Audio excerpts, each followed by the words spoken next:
personnellement, moi, je tolère le son parce que j'aime rire. Et donc, voilà, tu vois, à ce niveau-là, c'est vrai que c'est efficace. Après, oui, en vrai, je capte les gens qui aiment s'ambiancer, qui kiffent le morceau, tu vois. Je trouve après qu'il y a des gens qui sont plus performants que lui sur ce registre qui est très précis en vrai. Tu vois, je pense à des Jul, des Hustle Enfoirés.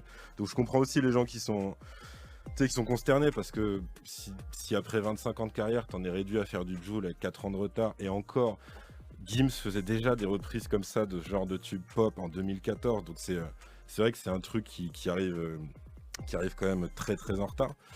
Mais après, je me dis, tu sais, c'est un peu comme quand tu vois un grand-père qui se déguise en clown pour amuser ses petits-enfants, tu vois. C'est-à-dire, d'un côté, tu as de la peine pour lui, et d'un autre côté, tu dis, il le fait pour la bonne cause, c'est pour amuser les enfants. Donc, vu ces chiffres, les enfants sont contents.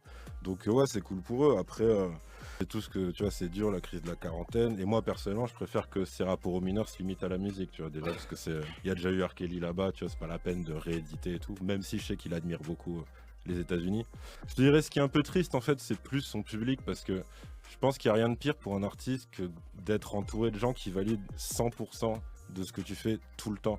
Parce que ça ne t'engraine pas à C'est progresser vrai que ni à là, les changer. radis sur les réseaux, ils font un peu les forceurs quand même. Bah, Stéphane était un peu plus exigeant avec lui. Bah, ça l'engrainerait à faire des trucs. Ça le motiverait, je pense, à faire autre chose et faire des trucs où il se prendrait un peu plus la tête. Là, tu sais, ça me rappelle un peu, tu sais, tu peux faire un parallèle avec tu sais, la fanbase d'Eminem qui est un peu scindée en deux. T'as ceux qui validaient tout ce qu'il faisait.